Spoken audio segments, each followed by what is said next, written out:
every unsolved mystery reaches a point where evidence ends and interpretation begins, where the facts that are known collide with the facts that were lost.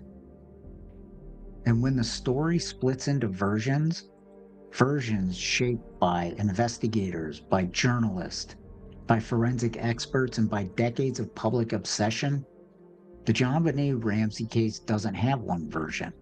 It has dozens. Tonight, we explore the suspects, the people examined by police, the intruders investigators feared, the psychological profiles shaped by experts, and the theories that still divide those trying to make sense of this case. This is the Midnight Mystery Archive, and this is part 3 of the JonBenét Ramsey case.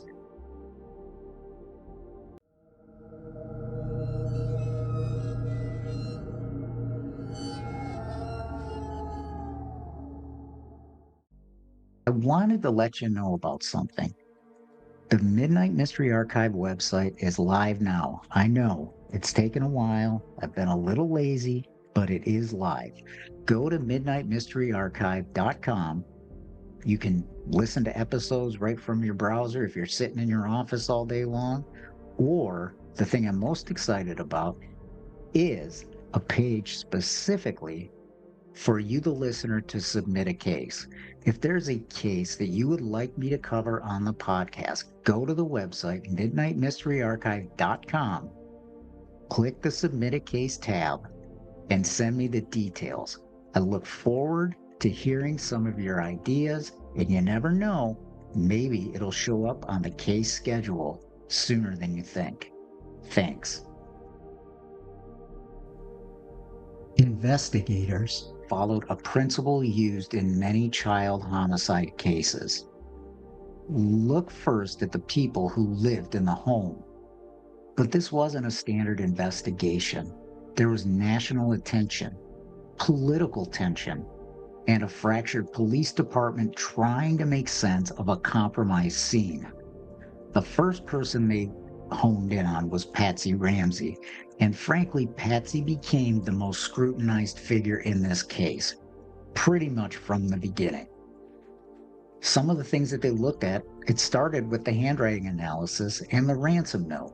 According to the Colorado Bureau of Investigation, Patsy's writing shared certain characteristics with the ransom note: similar letter formations, comparable pressure patterns, and several stylistic overlaps. But it also differed in key ways: slant, rhythm, spacing, and consistency.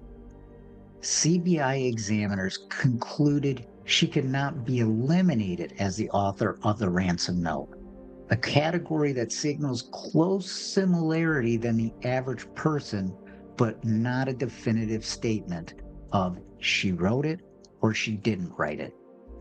However, in Perfect Murder, Perfect Town, Lawrence Schiller emphasizes that no qualified examiner ever concluded she wrote the note.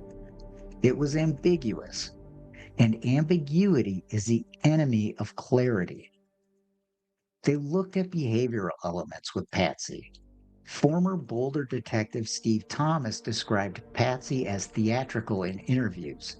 He noted a quote-unquote dramatic emotional switching, repetition of scripted sounding phrases, and inconsistencies in recalling basic morning actions.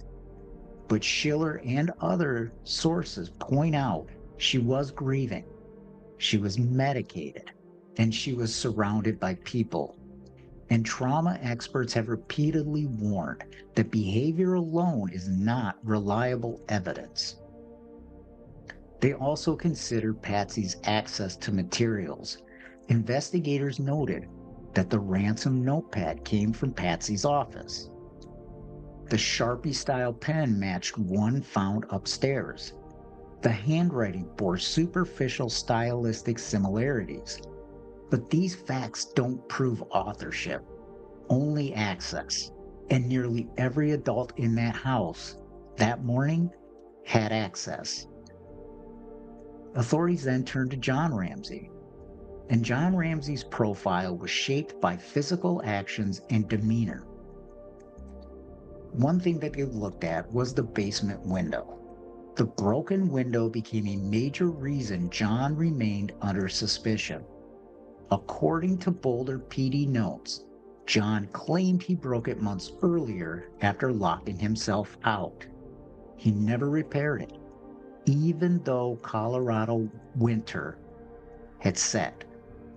A suitcase rested under the window, but Schiller notes that the glass fragments were consistent with a much older break, and dust patterns suggested limited recent activity.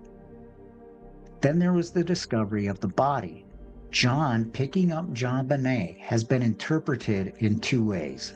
One, the most obvious, is suspicious.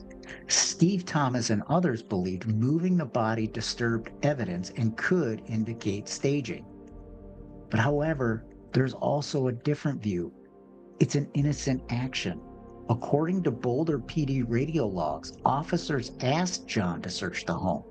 And when he found her, his reaction was anguish. He was screaming for help. And that is consistent with parental shock. They did look at the handwriting again on the ransom note, but CBI examiners ruled John out as the note author. The other person in the home, and probably the most controversial, is Burke Ramsey, JonBenet's older brother. Burke's behavior became a lightning rod for true crime speculation. There were the interviews. Burke participated in interviews at ages 9 and 11. Viewers of the released tapes sometimes interpret smiles, pauses, or seeming detachment as suspicious.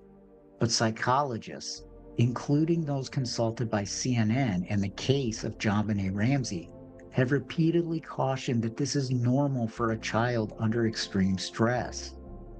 Then, of course, there's the pineapple detail. The bowl of pineapple on the table suggested someone ate it shortly before the murder. Burke's fingerprints were on the bowl, but JonBenet also had pineapple in her stomach. Now, Patsy denied serving it. This muddied the timeline, but it did not implicate anyone.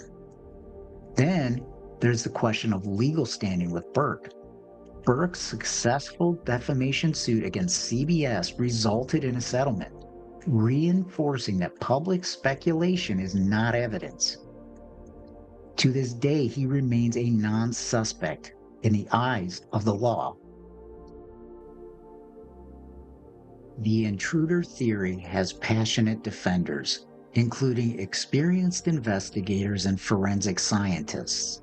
Let's expand on each component of the intruder suspects, and we have to be honest with ourselves and say this starts with the DNA.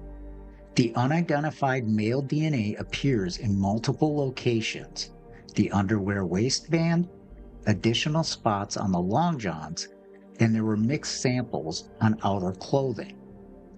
A 2008 Bodie technology analysis became the foundation for DA Mary Lacy when she issued a public exoneration of the Ramseys. She argued the DNA likely belonged to a sexually motivated intruder or someone unknown to the family.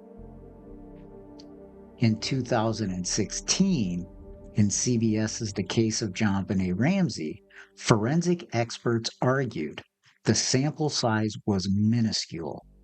It lacked enough markers. Touch DNA contaminates easily, and clothing in factories often carries stray DNA. So what's the conclusion? The DNA could be important, or it could be meaningless, and no one can say which. The first main intruder suspect was Bill McReynolds. The Santa Claus figure was not just a party character. The reason he was considered is because JonBenet was reportedly very fond of him. There was also a bizarre incident involving a child years earlier which made police look twice.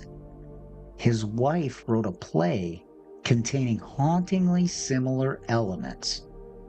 But according to the Rocky Mountain News in 1997, McReynolds had a strong alibi. He willingly gave samples, and investigators ultimately cleared him. Still, his inclusion shows just how wide the net was cast when looking for suspects. Then there's the boot print, the high-tech print found on the scene. According to Boulder PD, no Ramsey owned those boots. No officers logged wearing them, and no intruder match was ever found. It remains this bit of free-floating evidence. It's significant, but it's disconnected. Then we go back to the basement window, a critical piece of intruder theory. Arguments supporting entry are that the grate was loose. A suitcase was under the window, and John admitted breaking it months earlier.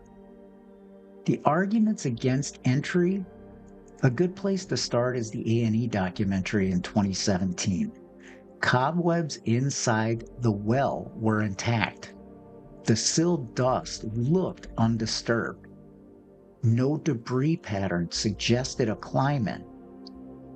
The window latch position was ambiguous.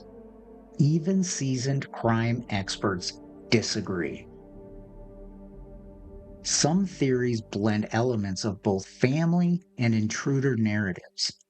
The first is the idea of an accidental death combined with staging. Steve Thomas strongly advocates this sequence: an accidental blow to the head, panic, staging with a garrote, a ransom note created as misdirection. His reasoning is simple. The ransom note language appeared crafted. Staging fits certain FBI behavioral patterns, and the head wound was massive but not immediately fatal. The counter-arguments, according to Schiller, is there was no history of violence. There were no behavioral red flags and no signs of ongoing abuse.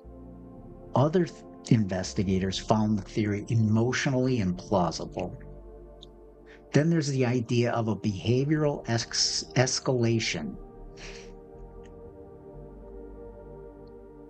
Psychologists like Dr. Wertheimer viewed the injuries as possibly sequential: a sudden emotional outburst, a head wound, followed by manual or ligature strangulation. But medical examiners disagree sharply on the order of injuries. Some believe strangulation came first. These disagreements are not minor. They change the core theory. Then there's the sexual predator intruder theory. DA Mary Lacy's 2008 decision leaned heavily on the DNA, possible signs of prior trauma, and Boulder's known offender population. But forensic medical experts interviewed in CBS and A&E programs disagree about whether any signs of chronic injury were present.